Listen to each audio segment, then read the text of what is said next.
الحمد لله. الحمد لله وكفى وسلام على عباده الذين اصطفى. أما بعد فأعوذ بالله من الشيطان الرجيم. بسم الله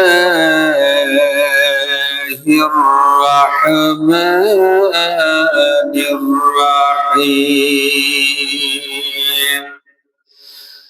والذين آمنوا أشد حبا لله. وقال تعالى: إن الله وملائكته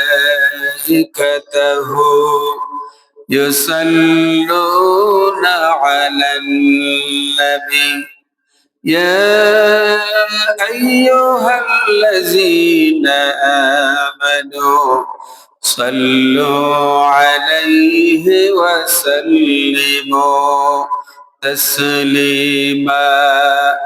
জবান ছেড়ে দিয়ে মহব্বতের সাথে পড়ুন, আল্লাহুম্মা সাল্লি আলা সাইয়্যিদিনা মাওলানা মুহাম্মদ ওয়া আলা আলি সাইয়্যিদিনা মাওলানা মুহাম্মদ। तेरी महराज के तो लौहा कलम तक पहुँचा, मेरी महराज के मैं तेरी कदम तक पहुँचा। बलगल उला बिकमालिही كشف الدجى بجماله حسنت جميع خصاله صلوا عليه وآله। হযরত উলামায়ে কেরাম, সম্মানিত সুধী মণ্ডলী, উপস্থিত আমার দিনদার ইমানদার মুসলমান ভাইরা, বিভিন্ন এলাকা থেকে আগত আমার ভাইরা, পর্দার ভিতরে আমার মা ও বোনেরা, আমরা মহান আল্লাহ তাবারাকা ওয়া তাআলার দরবারে হাজারো শুকরিয়া আদায় করছি, যিনি এই বিশাল আকাশ বিস্তীর্ণ জমিনের একচ্ছত্র অধিপতি, সেই মহান মাবুদের দরবারে কালিমাতু শুকরিয়া আদায় করছি। আমরা সকলে পড়ছি আলহামদুলিল্লাহ। আমরা কার প্রশংসা করলাম? আল্লাহ পাকের প্রশংসা আমরা আদায় করেছি। আল্লাহর প্রশংসা আদায় করলে আল্লাহ পাক খুশি হন না বেজার হন? আল্লাহ পাক খুশি হন। আল্লাহ পাক রব্বুল আলামিন তার কোরআনুল কারীমের ভিতরে শুরুতেই তার প্রশংসা করেছে। আমরা যদি কোরআনুল কারীম তেলাওয়াত করি তাহলে আমরা একটা জিনিস জানতে পারবো, সেটা হচ্ছে আল্লাহ তাবারাকা ওয়া তাআলা কোরআন শরীফের ভিতরে 114টি সূরা দিয়েছেন। কতটি সূরা? 114টি সূরা দিয়েছে। 114টি সূরা যদি আমরা তেলাওয়াত করি তাহলে আমরা দেখতে পাবো আল্লাহ তাবারাকা ওয়া তাআলা কিছু সূরার ভিতরে আল্লাহ তাআলা প্রতিটি আয়াতে আয়াতে আল্লাহ তাআলা তার নাম নিয়েছেন, উল্লেখ করেছেন। যেমন সূরা মুজাদালা, সূরা মুজাদালার ভিতরে আপনারা দেখবেন প্রতিটা আয়াতের ভিতরে আল্লাহ তাবারাকা ওয়া তাআলা তার নাম উল্লেখ করেছেন। আবার কিছু সূরার ভিতরে আপনারা দেখবেন এক আয়াতের পরে আল্লাহ তাআলা তার নাম উল্লেখ করেছে, যেমন সূরা আর রহমান।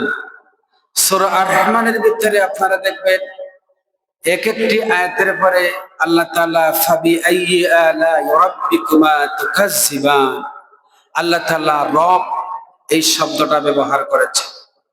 আবার কিছু কিছু সূরার ভিতরে আপনারা দেখবেন আল্লাহ তাআলা প্রতিটা সূরায় প্রতিটা পৃষ্ঠায় পৃষ্ঠায় আল্লাহ তাআলা তার নাম উল্লেখ করেছে।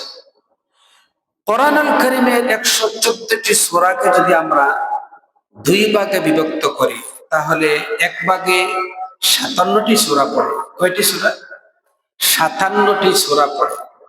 আরেক ভাগে 57টি সূরা পড়ে।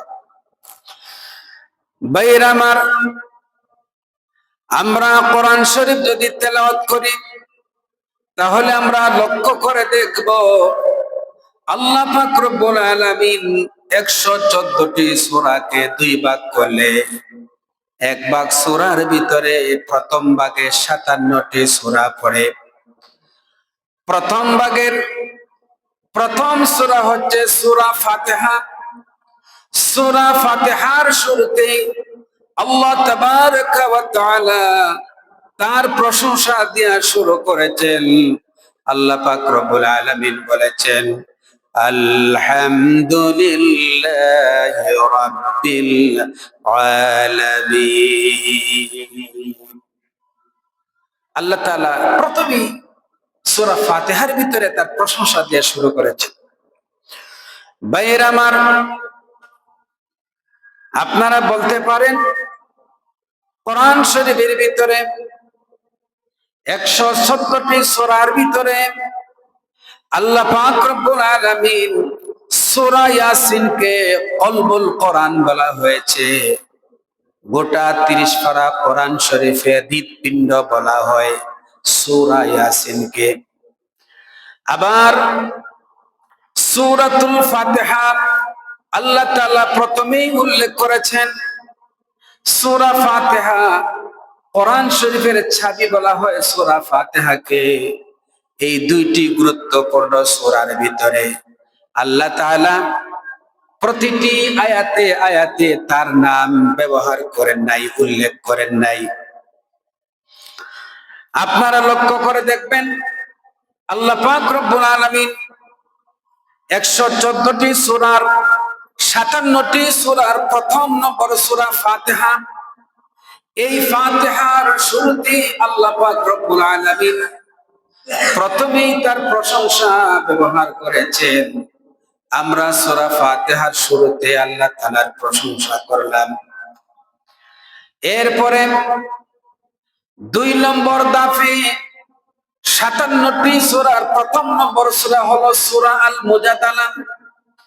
এই সূরা মুজাদালার ভিতরে আল্লাহ পাক রব্বুল আলামিন প্রতিটি আয়াতের ভিতরে তার নাম ব্যবহার করেছেন, আল্লাহ শব্দ ব্যবহার করেছেন।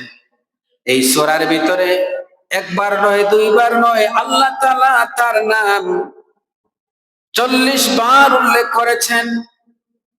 তার মানে হলো আমরা প্রথম ভাবের সূরা ফাতিহার ভিতরে আল্লাহ পাক রব্বুল আলামিন প্রশংসা আদায় করলাম। আবার কোরআন শরীফের দ্বিতীয়